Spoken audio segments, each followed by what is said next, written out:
मेरे प्रिय विद्यार्थियों, बहुत हार्दिक स्वागत। क्लास का समय हो चुका है और मुझे उम्मीद है आपकी पढ़ाई ठीक चल रही होगी। अब जैसा कि आपको पता है, आपकी परीक्षाएं थोड़ी सी पीजीटी और टीजीटी की एक्सटेंड हो गई हैं। मुझे लग रहा है कि जो परीक्षा पहले अभी प्रस्तावित थी बहुत जल्दी, अब वो थोड़ी सी एक्सटेंड हो गई है और ये परीक्षाएं आपकी मई और जून में प्रस्तावित हैं। यानी आपकी टीजीटी और पीजीटी की परीक्षाएं अब मई और जून में प्रस्तावित हैं। पहले ये परीक्षाएं अप्रैल माह में प्रस्तावित थी और शायद इसीलिए इन्होंने असिस्टेंट प्रोफेसर की परीक्षा भी उन्होंने अप्रैल में कर दी है। तो आपके पास अब कुल मिला के एक एक महीने का समय एक्सटेंड हो गया है और पीजीटी की तैयारी करने वाले परीक्षार्थियों के लिए थोड़ा सा अब रिलैक्सेशन फील मत करिएगा, क्योंकि जो 3 महीने का समय था, जिस तरीके से और जितनी स्पीड में आप पढ़ाई कर रहे थे उसी तरह से अपनी पढ़ाई करिए। बाद में 1-1.5 महीना प्रॉपर वे में फिर से आपको प्रैक्टिस करने का मिल जाएगा। तो फिलहाल बहुत जल्दी से क्लास में आइए और मुझे उम्मीद है लगभग छात्र और छात्राएं क्लास में आ चुके हैं। और आज का सेशन हमारा केंद्रित है धार्मिक आंदोलन पर। 6ठी शताब्दी ईसा पूर्व में जो विशेष तौर पे जितने धार्मिक संप्रदाय है उसमें से बौद्ध और जैन विशेष तौर पर इंपॉर्टेंट है और इन्हीं प्रश्नों पर हम लोग आज चर्चा करेंगे। और विशेष तौर पे ये सेशन केंद्रित है जैन और बौद्ध पर। तो आपके सामने यहाँ पर पहला प्रश्न स्क्रीन पर आ रहा है, आप इस प्रश्न को देखिएगा। और हमेशा की तरह प्रश्नों का जो कलेक्शन है वो अच्छा ही है। और ये कह रहा है कि आजीवक संप्रदाय के अनुयायी किस वृक्ष की पूजा करते थे। ध्यान दीजिएगा, आजीवक संप्रदाय के अनुयायी किस वृक्ष की पूजा करते थे। और इसमें है अश्वत्थ वृक्ष यानी पीपल, अश्वत्थ वृक्ष, पीपल का वृक्ष, अशोक वृक्ष या फिर नीम का वृक्ष। ध्यान दीजिएगा और बहुत सोच समझ के जवाब दीजिएगा। और इसमें अगर आप गलत जवाब मत दीजिएगा, पीपल या अश्वत्थ वृक्ष को चुन रहे हैं तो गलत हो जाएगा। और यहां पर जवाब है अशोक वृक्ष। बहुत इंपॉर्टेंट प्रश्न है, ध्यान दीजिएगा। तो आजीवक संप्रदाय के जो फॉलोअर्स हैं वो अशोक वृक्ष की पूजा करते थे। और एक प्रश्न और आया है कि किस संप्रदाय के अनुयायियों को एक दंडिन कहा गया है। तो वो आजीवक संप्रदाय के अनुयायी हैं जिन्हें एक दंडिन कहा गया है। किस संप्रदाय के अनुयायियों को हस्तापलेखन कहा गया है, यानी कि जो हथेली में भिक्षा लेते थे, तो वो भी आजीवक संप्रदाय के फॉलोअर्स हैं। ये बात ध्यान रखिएगा। एक प्रश्न और कभी पूछा गया है कि आजीवक संप्रदाय का जो उनकी जो संस्थापक है मक्खली गौशाल, उनका जो गतिविधियों का प्रमुख केंद्र कौन सा है, तो वो श्रावस्ती है। ये भी बात आप ध्यान रखिएगा। ये सारे प्रश्न बहुत इंपॉर्टेंट है और परीक्षा की दृष्टि से बहुत महत्वपूर्ण हो सकते हैं। और अब अगला प्रश्न आप देखिएगा। अगला प्रश्न भी आ गया, देखिए। और अभी मैंने इसी प्रश्न को यहाँ पे डिस्कस किया है और वो हस्तापलेखन या हस्तापलेखन या फिर एक दंडन, ये बहुत महत्वपूर्ण है। और अब यहाँ पे आप जवाब दे पाएंगे, ये है आजीवक संप्रदाय। तो एक ही हाथ में भिक्षा लेते थे और फिर हथेली पे भिक्षा लेते थे। और इंपॉर्टेंट बातें हैं सारी, यहां से ध्यान दीजिएगा। ये प्रश्न फिर से थोड़ा सा कॉन्सेप्चुअल है और बेसिकली ध्यान दीजिएगा। वर्धमान महावीर की माता लिच्छवी नरेश चेटक की पुत्री थी। ये बात सही है कि गलत है? महावीर वर्धमान की माता लिच्छवी नरेश चेटक की पुत्री थी, गलत बात है। वो चेटक की बहन थी, पुत्री नहीं थी। पहला गलत हो गया। गौतम बुद्ध की माता कोली राजवंश की राजकुमारी थी, हाँ ये बात ठीक दिख रही है। और 23वें तीर्थंकर पार्श्वनाथ बनारस यानी काशी के थे, बिल्कुल ठीक बात है। तो 2 और 3 सही हैं। तो इसमें क्या पूछ रहा है? सही पूछ रहा है, तो 2 और 3 सही है। यहाँ पर आप सी लगा सकते हैं। तीसरा प्रश्न आपने ध्यान दिया होगा और ऐसे प्रश्नों में बहुत ध्यान देने की जरूरत है, बहुत नजर, बहुत तीक्ष्ण होनी चाहिए। और फिर ये कह रहा है जैन दर्शन का सिद्धांत किस नाम से नहीं जाना जाता। जैन दर्शन का सिद्धांत किस नाम से नहीं जाना जाता? ध्यान दीजिएगा, ये सीधे सीधे उत्तर आ रहा है और ये क्षणभंगवाद है ना, नश्वरता। ये बौद्ध धर्म का सिद्धांत है। वो कहते हैं कि प्रत्येक वस्तु प्रतिक्षण नष्ट हो रही है। ये बौद्ध धर्म। क्षणभंगवाद, कार्य कारणवाद यानी प्रतीत्य समुत्पाद, उसका संबंध बौद्ध धर्म से है ना। तो यहाँ पे स्यादवाद या सप्तभंगी नय या फिर अनेकांतवाद वो जैन धर्म का सिद्धांत है, ध्यान दीजिएगा। फिर वो कह रहे हैं कि महावीर स्वामी की मृत्यु के बाद उनके एकमात्र जीवित गणधर कौन थे। तो एकमात्र जीवित गणधर तो यहां पर देख पाएंगे और है तो वो सुधर्मन। लेकिन अगर आप थोड़ा सा और ध्यान दीजिए तो उनके एक शिष्य और उनके देहांतर गमन के बाद जीवित थे, ये दो, सुधर्मन और इंद्रभूति। प्रश्न ऐसा भी आया है कि महावीर स्वामी की देहांतर गमन की प्रक्रिया के बाद जैन संघ के अगले अध्यक्ष कौन हुए, पहले अध्यक्ष, तो उनका नाम ही सुधर्मन है। सुधर्मन के बाद फिर अगले कौन हुए, वो जम्बू हुए, ध्यान दीजिएगा। तो ये सारे प्रश्न अपने आप में बहुत अच्छे हैं, ध्यान रखिएगा। कभी सुधर्मन ऑप्शन में नहीं है, इंद्रभूति को भी चुनना पड़ सकता है। ये प्रश्न कई बार अलग अलग जगहों पे कई जगह पूछा गया है कि महात्मा बुद्ध के वो जो पंचशील का सिद्धांत है, पंचशील सत्य, अहिंसा, अस्तेय, अपरिग्रह और ब्रह्मचर्य है ना, का उल्लेख सर्वप्रथम कहाँ मिलता है। तो पंचशील अब आपके सामने मुंडक, तैत्तिरीय और केनोपनिषद, छांदोग्य उपनिषद है। आप जवाब दे सकते हैं और मुंडक उपनिषद मत चुनिएगा, यहाँ पर छांदोग्य उपनिषद सही जवाब है। और मुंडक उपनिषद में ये आपको पता है यज्ञों को टूटी नौकाओं के समान बताकर उनके कर्म कांडों को अल्प फल वाला बताया गया है। एक बड़ी इंपॉर्टेंट बात यहाँ पर यह दिख रही है। दूसरी, हमारा राष्ट्रीय ध्येय वाक्य सत्यमेव जयते मुंडक उपनिषद से ही है। और तैत्तिरीय उपनिषद में ये पता है आपको, मात्र पितृ देवो भव, अतिथि देवो भव, गुरुर देवो भव की संकल्पना भी मिलती है। अधिक अन्न उपजाओ की संकल्पना भी तैत्तिरीय उपनिषद में मिलती है ना। तो ध्यान दीजिएगा, ये सब बहुत शानदार प्रश्न है। और फिर ध्यान दीजिएगा, ये कह रहा है बुद्ध के अष्टांगिक मार्ग की चर्चा कहाँ है। तो ये प्रश्न भी, एक तो पंचशील का सिद्धांत आपने देखा छांदोग्य उपनिषद में, अष्टांगिक मार्ग जो बुद्ध ने 8 मार्ग मध्यम प्रतिपदा के संदर्भ में बताए, छांदोग्य में है, केन में है। तो अब यहाँ छांदोग्य तो नहीं होगा, बाकी के 3 में ध्यान दीजिएगा तो वो तैत्तिरीय उपनिषद है। प्लीज इसे नोट करिएगा। और सब अच्छे प्रश्न हैं हमेशा की तरह। अब पता नहीं कौन सा प्रश्न कहां पर निर्णायक हो जाए। कठ उपनिषद यम नचिकेता का संवाद है, देखिएगा बढ़िया से। वो कह रहे हैं आत्मा अजन्मा है इसलिए अमर भी है, आत्मा अजन्मा है इसलिए अमर भी है, और वो कठोपनिषद में है। ये सारी बातें बहुत महत्वपूर्ण रोल निभाएंगी। फिर देखिएगा, ये कहते हैं कि बौद्ध धर्म के प्राचीन धर्म ग्रंथ त्रिपिटक कहलाते हैं। ये बात ठीक है। इसमें किस पिटक को बौद्ध धर्म का इंसाइक्लोपीडिया कहा गया है, ये बहुत बढ़िया बात है। बौद्ध धर्म का इंसाइक्लोपीडिया मतलब बौद्ध धर्म का विश्वकोश कहा गया है। तो वो कौन सी पुस्तक है, तो वो होनी चाहिए कौन सी, सुत्त पिटक होनी चाहिए। 3 ही पिटक हैं। विनय पिटक में वो बौद्ध भिक्षुओं के आचार व्यवहार के नियमों के बारे में, उनके क्या नियम वो फॉलो करते थे, उनकी चर्चा है। और बौद्ध धर्म के दार्शनिक सिद्धांतों का जो उल्लेख है वो अभिधम्म पिटक में है ना। ये बातें इसलिए इंपॉर्टेंट हैं कि कभी कभी विषय वस्तु पूछी गई है कि भाई ये बताइए ये वाला सिद्धांत कहाँ मिलता है ना। छोटे छोटे प्रश्न आते हैं। कठिन प्रश्नों का, मैं बार बार कहता हूं, आपके प्रश्नों में, आपके सिलेक्शन में कठिन प्रश्नों का बहुत रोल नहीं होता है, लेकिन सरल प्रश्न गलत ना हो इस बात का हमें बहुत विशेष ध्यान रखना है। बौद्ध संघ में किनका प्रवेश वर्जित है, यानी कुछ लोग बौद्ध धर्म के सिद्धांतों के अनुरूप महात्मा बुद्ध के जीवन काल में बने अलग अलग समय पर बने नियमों के अनुसार बौद्ध संघ में प्रवेश नहीं ले सकते थे। शिष्य हो सकते थे, भिक्षु नहीं हो सकते थे, बौद्ध संघ में नहीं आ सकते थे।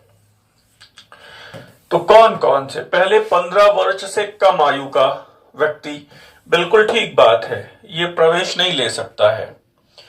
आप कहेंगे सर क्यों? आप ध्यान दीजिएगा, भगवान बुद्ध ने अपने 8 वर्ष के बालक राहुल को दीक्षा दी थी। पिता शुद्धोधन ने इसका बहुत विरोध किया था, विलाप बहुत है, फिर मृत्यु भी हो गई उनकी बाद में।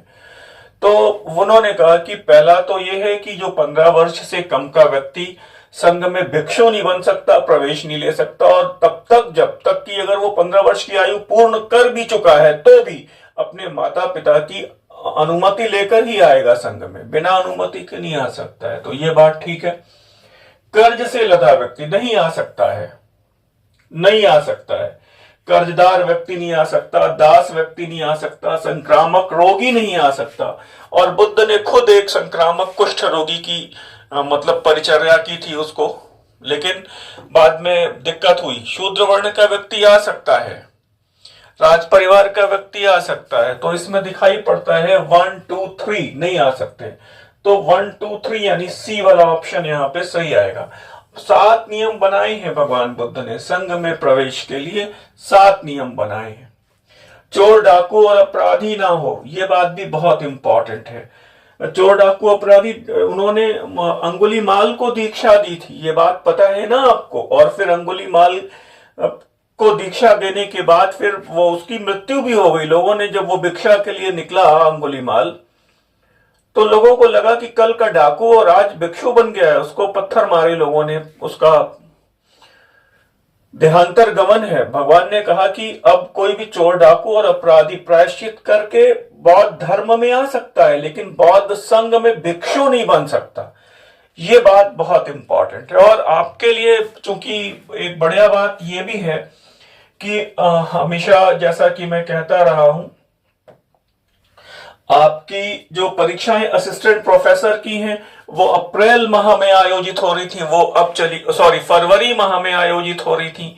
तो वो असिस्टेंट प्रोफेसर की परीक्षाएं अब अप्रैल माह में प्रस्तावित हैं, अप्रैल माह में प्रस्तावित है। कमीशन ने इसकी आधिकारिक घोषणा कर दी है। और बहुत सारे छात्रों का ये आग्रह था कि सर आप असिस्टेंट प्रोफेसर के लिए कुछ फोकस करके कुछ प्राचीन भारत और मध्यकालीन आधुनिक भारत पे कुछ आप एक आध प्रैक्टिस सेट दे दीजिए।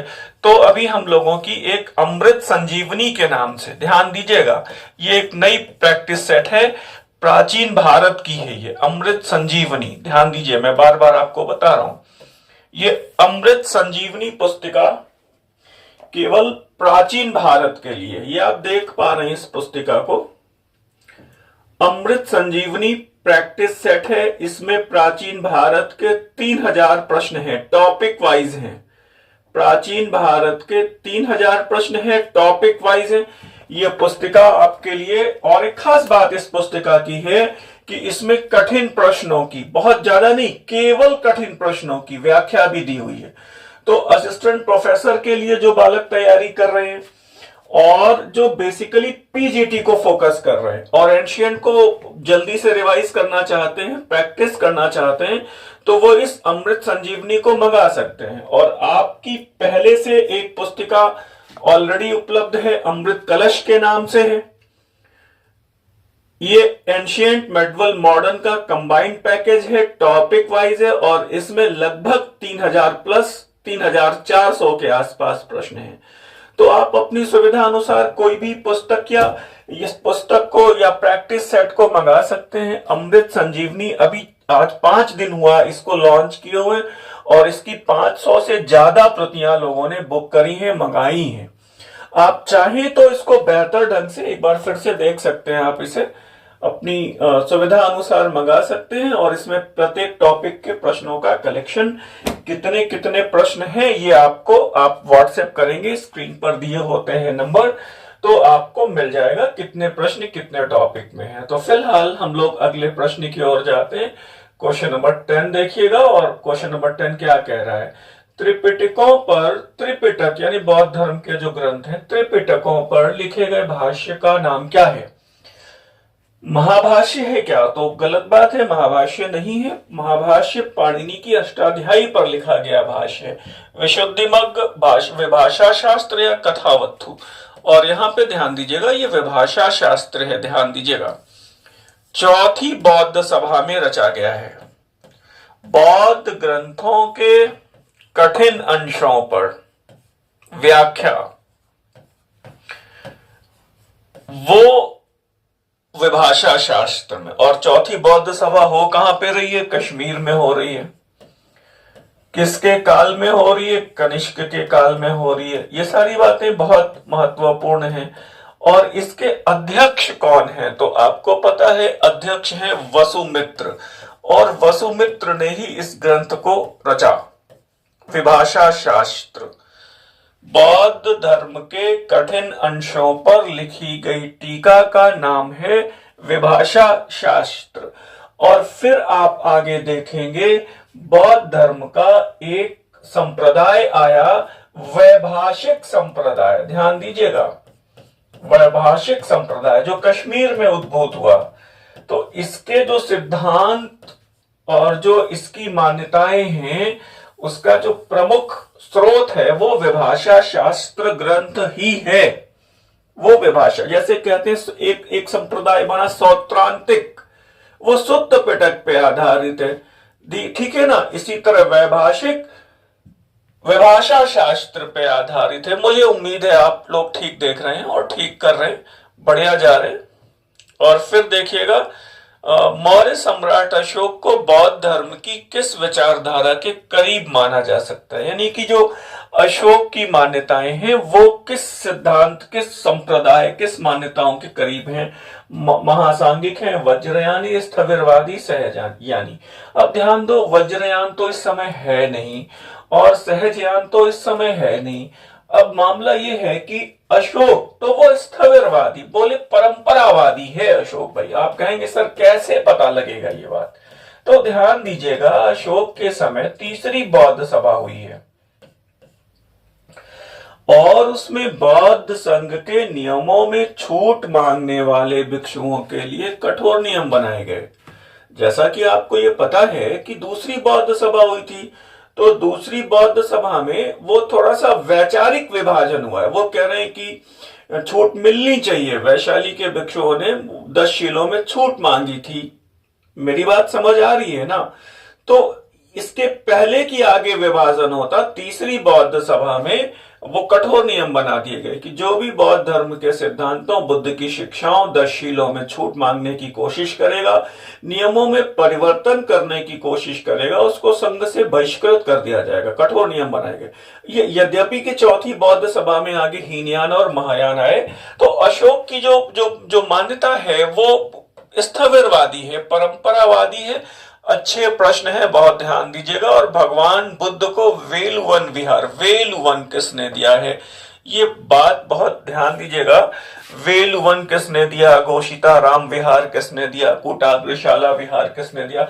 अब आपको बताना है। आप देखिए, बिंबिसार है, उदयन है, उदयन है, या फिर अजात शत्रु है। और यहां पर इस प्रश्न को देख के ही जवाब याद आ रहा है और आप सीधे सीधे लगा पाएंगे, वो बिंबिसार हैं। ध्यान दीजिएगा, बिंबिसार हैं वो। तो आगे देख लीजिए अगला क्वेश्चन, क्वेश्चन नंबर 13। ये प्रश्न कह रहा है कि भगवान बुद्ध के लिए कूटाग्रशाला विहार। अब देखो, ये सारे प्रश्न लगातार इंपॉर्टेंट है, ये सब प्रश्न पूछे गए हैं परीक्षाओं में। तो कूटाग्रशाला विहार किन्होंने बनवाया? और मल्लों ने कुशीनगर में, लिच्छवियों ने वैशाली में, मौर्यों ने पिप्पलीवन में और प्रसेनजीत ने कौशल में। गलती मत करिएगा, कूटाग्रशाला महाविहार का संबंध लिच्छवियों से है और उनका और लिच्छवियों का संबंध हमेशा वैशाली से है। तो गलती ना हो। प्रश्नों को हमेशा की तरह बहुत चुन चुन के, बहुत सेलेक्टिव करके रखा है। मैंने आपको बताया है कि क्रैश कोर्स भी आपका, हम लोगों का एक चल रहा है और इसमें काफी कक्षाएं हो चुकी हैं। अब बात यह है कि अब निर्णय फिर से ले सकते हैं आप। उसका रीजन ये है कि अब कक्षाएं आपकी परीक्षाएं आपकी थोड़ी सी एक्सटेंड हो गई हैं, तो अब बहुत हड़बड़ी नहीं है, बहुत आराम से हम लोग चल रहे हैं और बहुत सारे छात्र जुड़े हुए हैं। लगातार एक बहुत बहुत गंभीर और बहुत डेंस्ड, बहुत कंप्रेस्ड क्लासेस मिल रही हैं। आपके डाउट्स क्लियर हो सकते हैं। ये केवल एक सूचना है, क्योंकि निर्णय आप अपने विवेक से करिए। आपको जहां पर जो बेहतर लगे, जो बेटर ऑप्शन लगे, वो आप पिक करिए। तो फिलहाल ये दिख रहा है बौद्ध भिक्षुओं के लिए घोषिता राम महाविहार, तीनों महाविहार जो बहुत इंपॉर्टेंट हैं, वो मैंने एक जगह लगाए हैं और आप देख के मुझे बताइएगा कि शासक ने और कहां पे दान में दिया। अवंती के शासक चंडप्रद्योत ने, या फिर मगध के शासक अजातशत्रु ने, कौशल नरेश प्रसेनजीत ने, या फिर कौशाम्बी के उदयन ने। ध्यान दीजिएगा और मुझे ठीक उम्मीद है आप अब सही कर पाएंगे यहाँ पे। और इनका नाम है कौशाम्बी के उदयन ने, ठीक है ना। अवंती के शासक चंडप्रद्योत को बौद्ध धर्म की दीक्षा किसने दी? तो ध्यान दीजिएगा, उनका नाम है महाकच्छायन। और ये भी पूछा गया है कि भगवान बुद्ध कहाँ नहीं जा सके, तो वो अवंती या उज्जैनी नहीं जा सके। जबकि चंडप्रद्योत ने भगवान को निमंत्रण दिया था कि प्रभु हमारे यहाँ भी आइए, लेकिन बुद्ध वृद्ध थे उस समय और अपने स्वास्थ्य संबंधी कारणों से वहां पर नहीं जा सके। फिलहाल किस संप्रदाय की मान्यताओं के अनुसार स्वार्थ सिद्धि मनुष्य के जीवन का चरम लक्ष्य है, मतलब वो अपना ही स्वार्थ होना चाहिए। और इसमें उच्छेदवाद है, इससे कारणवाद है, अहेतुवाद है, खत्तविज्जवाद है। और प्लीज इसमें ध्यान देख के दीजिएगा। और ये खत्तविज्जवाद है, इसकी मान्यताएं ही ऐसी हैं कि वो कहते हैं कि मनुष्य को महास्वार्थी होना चाहिए। कुछ चार्वाक दर्शन भी ऐसे ही कहता है कि यावत जीवेत सुखम जीवेत ऋणम कृत्वा घृतम पीबेत यथा देहस्य वस्मीभूतस्य पुनरागमनम कुतः, है ना। फिर मैं कह रहा हूं एंशिएंट हिस्ट्री के लिए आपके पास ये एक प्रैक्टिस सेट है, केवल प्राचीन भारत का है, 3000 क्वेश्चन है, टॉपिक वाइज है। आप ये प्रैक्टिस सेट है, कुछ कठिन प्रश्नों की व्याख्या भी दी हुई है। आप चाहें तो इस पुस्तिका को मंगा सकते हैं। और एक अमृत कलश पहले से उपलब्ध है। मेडवल मॉडर्न की भी अलग से अभी आने वाली है, 10-15 दिन में वो भी आ जाएगी, ठीक है। आगे देखिएगा, अगला क्वेश्चन क्या कह रहा है। पर्युषण पर्व को 18 दिनों तक चलता है, ये बढ़िया बात है। पर्युषण पर्व जैन धर्म से संबंधित है, ये बात भी पता है, ये लिखा हुआ है यहाँ पे जैन धर्म से। पर्युषण पर्व 18 दिन चलता है, ये भी पता है। क्या और नाम है इसका? तो इसका नाम है दशलक्षण पर्व। ध्यान दीजिएगा और ठीक जा रहे हैं हम लोग, बढ़िया कर पा रहे हैं। और ओवरऑल एक आध प्रश्न भी। और एक बात ये है, जैसे छात्र अभी भी ये इस परंपरागत तैयारी के मूड में है अगर, तो ये ध्यान रखिएगा, मतलब बड़ी गंभीरता से इस बात को कह रहा हूं। परंपरागत तैयारी का मतलब जैसे आप पिछले 20-25 वर्षों के टेस्ट पेपर्स को आप रिवाइज कर लें, लगा लें, और अदर स्टेट्स के वो कंबाइंड हल प्रश्न पत्र मिलते हैं बाजार में, नेट पर भी उपलब्ध रहते हैं। तो आपको ये लगता है कि हम लगा लेंगे तो हमारा बेड़ा पार हो जाएगा। बिल्कुल गलत सोच रहे हैं, किसी दशा में नहीं। आपको परंपरागत प्रश्न, मैं बता रहा हूं इस बात को पूरे अपने अनुभव और एनालिसिस से बता रहा हूं। 2021 का पेपर आप देखिएगा, चाहे पीजीटी का देखिएगा, चाहे टीजीटी का देखिएगा, और किसी भी विषय का देखिएगा, इतिहास का, भूगोल का, राजनीति विज्ञान का, 30% से ज्यादा परंपरागत प्रश्न मिलेंगे नहीं। मतलब 100 में 30 प्रश्न परंपरागत मिल सकते हैं, सरल मिल सकते हैं। इसके बाद फिर वो कठिन प्रश्नों का लेवल शुरू हो जाएगा। 50 तक आप बहुत आसानी से पहुंचेंगे, 50 के बाद आपको जबरदस्त फाइट करनी है, और 40 तक, 90 आपका पिछला कट ऑफ गया है 125 में, पीजीटी की बात कर रहा हूं। 90-91 का जो कट ऑफ है, तो वहां तक पहुंचने में एकदम पसीने निकल जाएंगे आपके। तो ये मत सोचिए कि जैसे छात्रों के वो आते हैं, फॉरवर्ड होते हैं मेरे पास कि सर ये कर लें तो ये कर लें, तो कुछ नहीं। परंपरागत पढ़ाई केवल 30%, बाकी आपको अपनी टेक्स्ट बुक पढ़नी है, ये बात ध्यान से रखिएगा। और खूब समय मिला है इस बार, अब कोई कोताही नहीं कर सकते आप। ये परीक्षा पिछले साल 2024 में अगस्त से होते होते नवंबर दिसंबर से होते होते जनवरी से अप्रैल तक पहुंच गई है। अब मेरी बात तो समझ में आ रही है आपको? अप्रैल से फिर मई जून तक एक्सटेंड हो गई है। तो अब इतना समय मिला है पढ़ाई के लिए कि अब आप इसमें कोई एक्सक्यूज नहीं कर सकते। आर्य पर्यवेक्षणा क्या है? बहुत शानदार प्रश्न है, देखिएगा। आर्य पर्यवेक्षणा क्या है भाई? गृह त्याग के पश्चात महावीर स्वामी के द्वारा 12 वर्षों तक तपस्या के माध्यम से कैवल्य प्राप्ति का प्रयास। पहली बात, महाविनिष्क्रमण यानी गृह त्याग के पश्चात महात्मा बुद्ध के द्वारा 6 वर्षों तक सत्य की खोज का प्रयास। महावीर स्वामी के द्वारा राजगृह के निकट वितुलाचल पर्वत पर मेघवर्मन नामक व्यक्ति को दिया गया प्रथम उपदेश या उपर्युक्त में से कोई नहीं। और ध्यान दीजिएगा, आर्य परिवेषणा का संबंध भगवान बुद्ध से है। 6 वर्षों का वो समय, 6 से 7 वर्षों का वो समय महाविनिष्क्रमण के बाद उनकी बोधि प्राप्ति तक जो समय रहा है वो आर्य परिवेषणा का काल कहलाता है। बहुत शानदार प्रश्न है, 2 प्रश्न आगे देख लीजिए, ये भी बहुत जोड़े हुए हैं। वीर शासन उदय का मतलब क्या है? वीर शासन उदय, तो इसमें ध्यान दीजिएगा, वो ये है कि महावीर स्वामी के द्वारा, पहली बात तो यही है कि 11 ब्राह्मणों को, 11 गणधरों को उन्होंने पहला उपदेश किया पावा में। लेकिन ध्यान दीजिएगा, ये बहुत इंपॉर्टेंट बात है, इसको याद रखिएगा। ऐसा एक बड़ी इंपॉर्टेंट बात है कि राजगृह में वितुलाचल पहाड़ी पर मेघवर्मन नामक व्यक्ति को दिया गया महावीर स्वामी का पहला उपदेश। ध्यान दीजिएगा, ये बात बहुत इंपॉर्टेंट है। अगर किसी व्यक्ति को पूछता है, वितुलाचल पहाड़ी पर पूछता है, तो मेघवर्मन या मेघ कुमार नामक व्यक्ति को दिया गया पहला उपदेश। ये बहुत सटीक और बहुत शानदार प्रश्न है, वीर शासन उदय। और फिर आगे देख लीजिएगा इस प्रश्न को भी, वीर निर्वाण संवत की शुरुआत क्या है?